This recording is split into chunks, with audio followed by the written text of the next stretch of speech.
The number one story in art, fashion, and design this year was without a doubt the explosive growth of AI-generated art in campaigns and commercials. It started back in July when H&M announced they'd be making body doubles of their models to make their e-com more efficient. This was quickly followed by a cascade of other brands. Guess's plastic feeling campaign in Vogue magazine, J. Crew's AI-modified photo shoots, Toys R Us's Sora ad, and most recently McDonald's Netherlands fully AI-generated campaign that received so much bad press, they had to take it down. Because for as much AI experimentation as there was just as much, if not more, hostility towards it. It was a collective outrage so big, it was as if Kendall Jenner was trying to solve racism with Pepsi. And it revealed a big split in our culture between those who are pro-AI and those who are anti-AI, creating a strange moment in history where for the first time it was the younger generation who weren't chasing the new thing but leading the resistance to it. And for good reason. For younger generation, a future with AI feels precarious and scary. And it has nothing to do with a singularity or ASI because we love sci-fi. Well,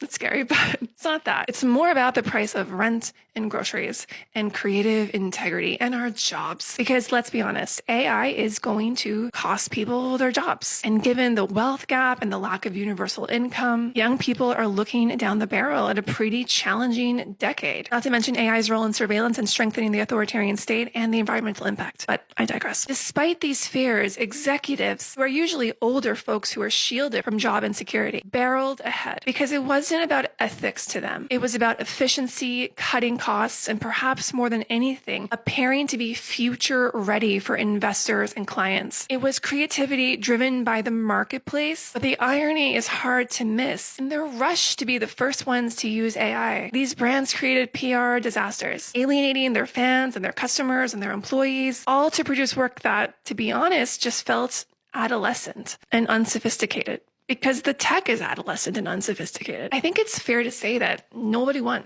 What a year. But perhaps this dissatisfaction is a clue to what has to come next. Maybe in 2026, companies would do well to worry less about appearing future-facing and worry more about building new infrastructures and protecting creative legitimacy in the process. Because claiming to be future-ready without worrying about a human cost and the value of your work doesn't signal progress. If anything, it's a lack of future perspective entirely. Maybe the brands that endure won't be the ones that adopted AI first, but the ones who took the time to realize where it belonged and where it didn't. Because used effectively, it can enhance our creativity. But if it's used carelessly, it erodes the very thing that makes creative work resonate. And that's our humanity.